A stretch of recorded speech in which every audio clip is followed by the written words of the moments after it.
Electrical non-metallic tubing, commonly referred to as ENT, is permitted for direct burial applications provided that it is explicitly listed and marked for such use. This allowance is governed by Section 362.12 paragraph 5 of the National Electrical Code, specifically referencing the 2005 edition in this case. It is paramount to ensure that all stipulations outlined in Section 362.12 are meticulously adhered to in their entirety. This comprehensive adherence includes, but is not limited to, the utilization of couplings that are listed for the intended purpose of facilitating splices and terminations within the direct burial ENT system. Furthermore, the proper and effective implementation of a moisture seal, also required to be a listed component at each and every termination point, is critical for maintaining the integrity and longevity of the electrical installation. The term listed, as it appears throughout Section 362.12 and indeed the entire National Electrical Code, refers to equipment or materials that have been evaluated and approved by a recognized testing laboratory such as Underwriters Laboratories or Intertek to meet specific safety and performance standards. This listing signifies that the product has undergone rigorous testing and has been found to be suitable for the intended application when installed in accordance with the manufacturer's instructions and the applicable requirements of the National Electrical Code. When considering the direct burial of ENT, one must first and foremost consult the product's markings and accompanying documentation to ascertain whether it is explicitly identified as being suitable for direct burial applications. This marking typically appears on the tubing itself, as well as on the packaging and any accompanying documentation provided by the manufacturer. If the ENT is not clearly marked as being suitable for direct burial, it should not be used in such applications. Section 362.12 outlines specific requirements for the installation of ENT, regardless of whether it is being used in direct burial applications or in other types of installations. Firstly, the ENT must be adequately supported in accordance with the requirements of Section 362.30. This section specifies the maximum spacing between supports for ENT, which varies depending on the size of the tubing and the type of support being used. Adequate support is essential to prevent the ENT from sagging or becoming damaged, which could compromise the integrity of the electrical system. Secondly, the ENT must be properly secured to boxes, fittings, and other equipment in accordance with the requirements of Section 362.40. This section specifies the types of fittings that are permitted for use with ENT and the methods for securing the ENT to these fittings. Proper securement is essential to ensure that the ENT is electrically continuous and that it is not subject to strain or stress that could damage the tubing or the connections. Thirdly, the ENT must be installed in a neat and workmanlike manner in accordance with the requirements of Section 110.12. This section requires that all electrical work be performed in a skilled and professional manner and that all materials and equipment be installed in accordance with the manufacturer's instructions and the applicable requirements of the National Electrical Code. A neat and workmanlike installation is essential to ensure the safety and reliability of the electrical system.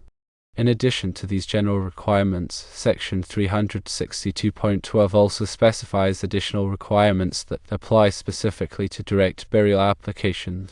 These requirements include the use of listed couplings for splices and terminations and the use of a listed moisture seal at the termination point. The use of listed couplings is essential to ensure that the splices and terminations are electrically continuous and that they are protected from moisture and corrosion. The use of a listed moisture seal is essential to prevent moisture from entering the ENT system, which could damage the conductors and other electrical components. When making splices or terminations in ENT that is to be directly buried, it is essential to use couplings that are specifically listed for direct burial applications. These couplings are typically made of a corrosion-resistant material and are designed to provide a watertight seal. The couplings must be installed in accordance with the manufacturer's instructions and must be properly tightened to ensure a secure and watertight connection. The selection of an appropriate moisture seal for use at the termination point of a direct burial ENT system is equally crucial. The moisture seal serves as a barrier against the ingress of moisture, which can lead to corrosion, electrical faults, and ultimately, system failure. The moisture seal must be listed for use with ENT and must be compatible with the type of soil in which the ENT is being buried. The moisture seal must be installed in accordance with the manufacturer's instructions and must be properly sealed to prevent moisture from entering the ENT system. It is imperative to consult the manufacturer's specifications for both the ENT and the moisture seal to ensure compatibility and proper installation techniques. Improper installation of the moisture seal can compromise its effectiveness and lead to moisture intrusion. The depth at which ENT is buried is a critical factor in ensuring its protection and longevity. While the National Electrical Code does not specify a minimum burial depth for ENT, it is generally recommended that ENT be buried at least 18 inches below the surface of the ground. This depth provides adequate protection from physical damage, such as from digging or other activities that could damage the tubing. In areas where the ground is subject to freezing, it may be necessary to bury the ENT at a greater depth to prevent damage from frost heave. Frost heave occurs when the ground freezes and expands, which can put stress on the ENT and cause it to crack or break. The specific burial depth will depend on the local climate and soil conditions. It is also important to consider the type of soil in which the ENT is being buried. Some types of soil, such as clay, can be corrosive and can damage the ENT over time. In these cases, it may be necessary to protect the ENT with a layer of sand or gravel to prevent corrosion. The sand or gravel will act as a barrier between the ENT and the corrosive soil. Backfilling the trench after the ENT has been installed is an important step in protecting the tubing from damage. The backfill material should be free of rocks, debris, and other sharp objects that could damage the ENT. The backfill material should be compacted in layers to prevent settling and to provide support for the ENT. Proper compaction is essential to prevent the ENT from shifting or settling over time, which could compromise the integrity of the electrical system.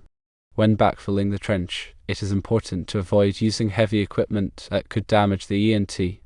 The backfill material should be placed carefully around the ENT and should be compacted by hand or with light equipment. Heavy equipment can put excessive stress on the ENT and can cause it to crack or break.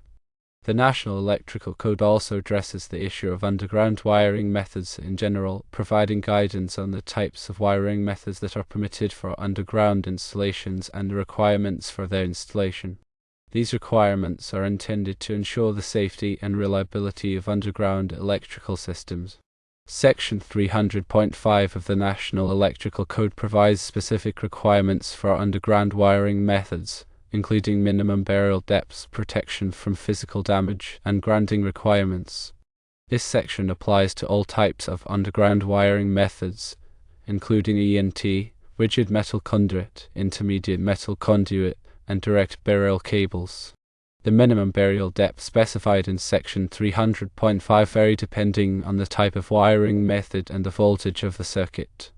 For example, direct burial cables must be buried at a greater depth than rigid metal conduit. This is because direct burial cables are more susceptible to physical damage than rigid metal conduit. Section 300.5 also requires that underground wiring methods be protected from physical damage. This can be accomplished by burying the wiring methods at a sufficient depth, by encasing them in concrete, or by using a protective covering, such as a conduit.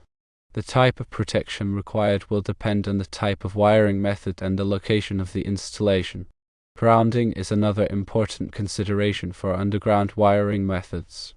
Section 300.5 requires that all underground wiring methods be properly grounded to ensure the safety of personnel and equipment.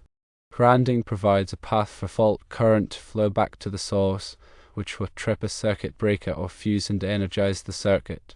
Proper grounding is essential to prevent electrical shock hazards.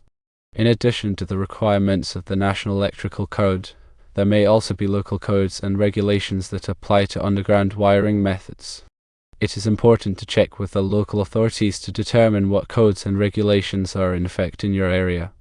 Local codes and regulations may impose additional requirements for underground wiring methods, such as requiring a permit before any underground work is performed. Failure to comply with local codes and regulations can result in fines or other penalties. The use of electrical non-metallic tubing, or ENT, indirect burial applications can offer several advantages over other types of wiring methods. ENT is lightweight, flexible, and easy to install, making it a popular choice for many electrical contractors. It is also resistant to corrosion and chemicals, which makes it a good choice for use in underground applications. However, it is important to remember that ENT is only permitted for direct burial applications if it is specifically listed and marked for that purpose and if all of the requirements of the National Electrical Code are met. The flexibility of ENT makes it particularly well suited for navigating bends and obstacles in underground installations. This can save time and labor compared to using rigid conduit, which may require multiple fittings to achieve the desired routing. The lightweight nature of ENT also reduces the physical strain on installers, especially in long runs or confined spaces. The resistance of ENT to corrosion is a significant advantage in underground environments where exposure to moisture, chemicals, and soil can degrade other types of wiring methods over time. This corrosion resistance helps to extend the lifespan of the electrical system and reduce the need for maintenance or repairs. In summary, while ENT can be used for direct burial applications, it is crucial to ensure that the specific tubing is listed and marked for such use, and that all applicable requirements of the National Electrical Code are strictly followed. These requirements include the use of listed couplings for splices and terminations, the use of a listed moisture seal at the termination point, proper burial depth, and adequate protection from physical damage. By adhering to these guidelines, you can ensure the safety and reliability of your electrical installation.